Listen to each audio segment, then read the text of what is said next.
Bueno, y para completar estos primeros temas, dijimos que el derecho obligacional es parte de los llamados derechos personales, conforman las obligaciones los llamados derechos personales, que junto con los derechos reales constituyen los llamados derechos patrimoniales. Entonces, los derechos patrimoniales se dividen en derechos personales, que son las obligaciones, y derechos reales. En los derechos personales, las relaciones entre personas, es lo que habíamos visto con la definición de obligación. Relación jurídica en virtud de la cual un sujeto denominado acreedor tiene el deber jurídico de realizar a favor de otro sujeto denominado deudor determinada prestación. Entonces, ahí hay una relación jurídica entre un acreedor y un deudor y hay que cumplir una prestación. En cambio, los derechos reales, que también integran los derechos patrimoniales, la relación no se da entre personas, se da directamente entre una persona y una cosa. La relación es directa e inmediata con la cosa. Una persona se relaciona con la cosa sin ninguna intermediación. Pensemos en el derecho de dominio, el derecho de propiedad. El que detenta un derecho de propiedad o derecho de dominio, como se titula en derechos reales, la relación dominial, la relación de dominio, es directa entre el sujeto y la cosa.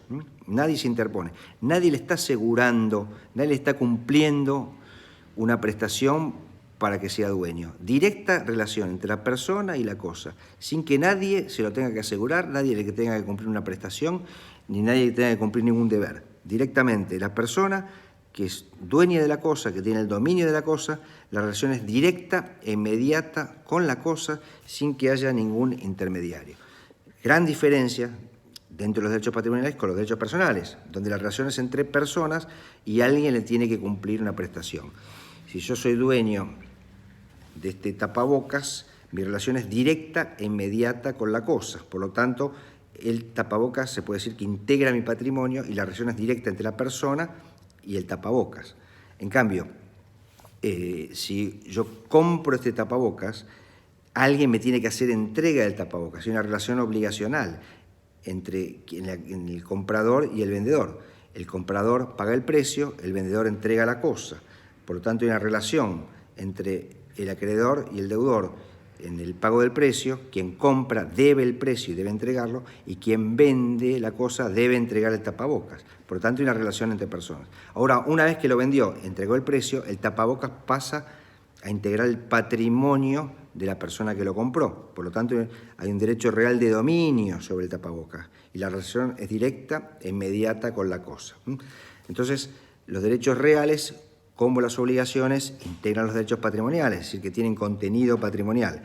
Pero en los derechos personales, la relación es entre personas. En cambio, en los derechos reales, la relación es entre la persona y la cosa, en forma directa. Entonces, nos corresponde ahora hacer las diferenciaciones o las diferencias o las comparaciones entre los derechos reales y los derechos personales. Primera comparación, la patrimonialidad. Ambos son patrimoniales, integran los derechos patrimoniales. Derechos reales y derechos personales son patrimoniales. Ahora bien, los derechos personales son relativos y los derechos reales son absolutos. ¿Qué quiere decir? Que los derechos reales, por ser absolutos, son oponibles erga omnes, es decir, se oponen a todos, a toda la comunidad, a todo el mundo. Si yo soy dueño de este tapabocas, yo soy dueño, tengo relación directa e inmediata con la cosa y eso es oponible a todos.